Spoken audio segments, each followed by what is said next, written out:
I was invited to speak at TED this year. I was a little concerned. What do I bring to the table? What do I offer?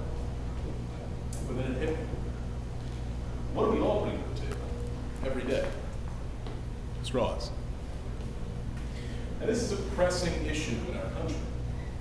And I don't think we realize it because we take straws for granted. We just assume that they are the height of beverage aid technology, but they're not.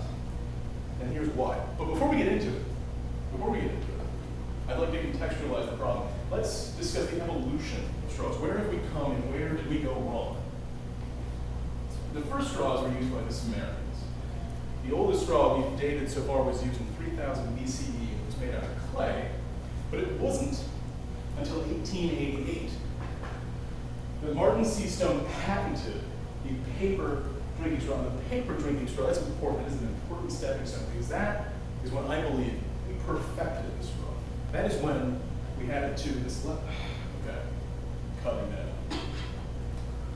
What? So I just lost my train of thought completely. Right. So you're saying that like that's the height of the. Yeah. Okay. But now we need to figure out where. So pause that. Yep.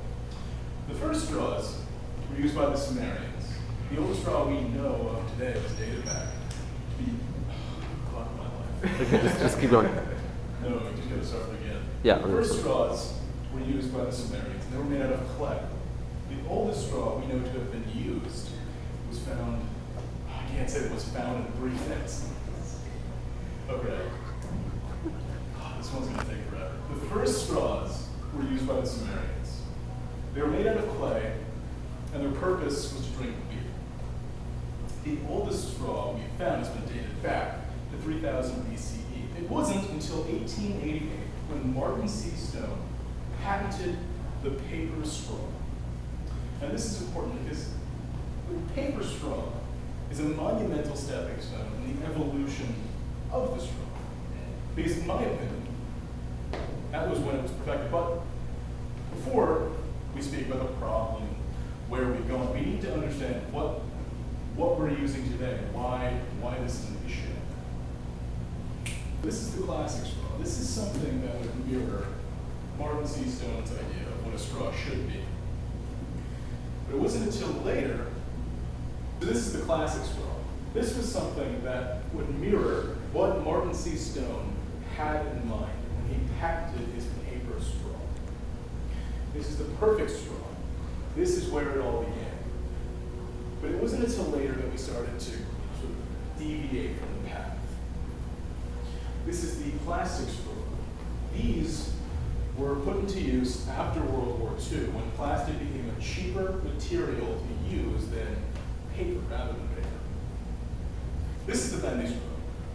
This is an evolution of the plastic straw and what was supposed to be an improvement, but it didn't really do much of anything. And its fault lies within the plastic used to build it. But we still use these straws, and we still make different types of these straws. So I guess I know what you're thinking. You know, if we have all of these, we have all this variety, where's the problem? There's a straw for everyone. But there isn't. We've settled for an imperfect problem. And the problem, as I was saying before, as I sort of hinted at, is the plastic. The plastic is the problem. We use polypropylene, which is a very cheap, low density, low cost plastic that floats in the liquid. You place it.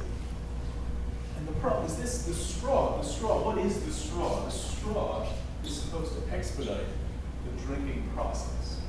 But if you have a straw that floats and beaches itself on the table you're sitting at, you've affected. Yep. So what's the problem?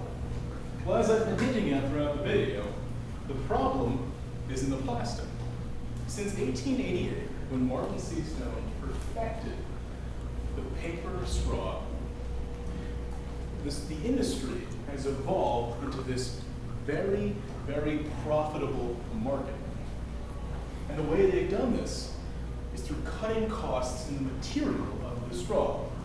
They've gone to a cheap polypropylene plastic I know this may not seem like a large issue. Many of the products we use today, cell phones, our TVs, our PlayStations, they're all made out of plastic. But the problem is, when you go to straws, you need high quality, high density products. Because when you cheap out and you go for low density plastic, the straws float. And what is the purpose of the straw? Well, the straw is supposed to expedite the drinking process. It's so that when you want to take the glass to your lips, it doesn't need to get all the way there. You meet at this halfway sweet spot. And you're no longer responsible for bringing glass to lips. But when you have a straw that beaches itself on a table every time you lift the glass off the table, you've effectively ruined the product. The product no longer does what it's supposed to do.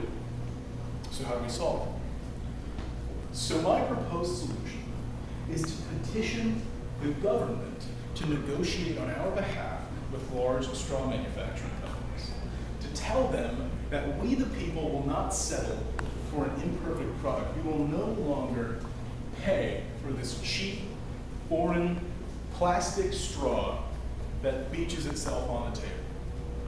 And we'll put it to a vote. And I believe the large majority of American people will be behind it.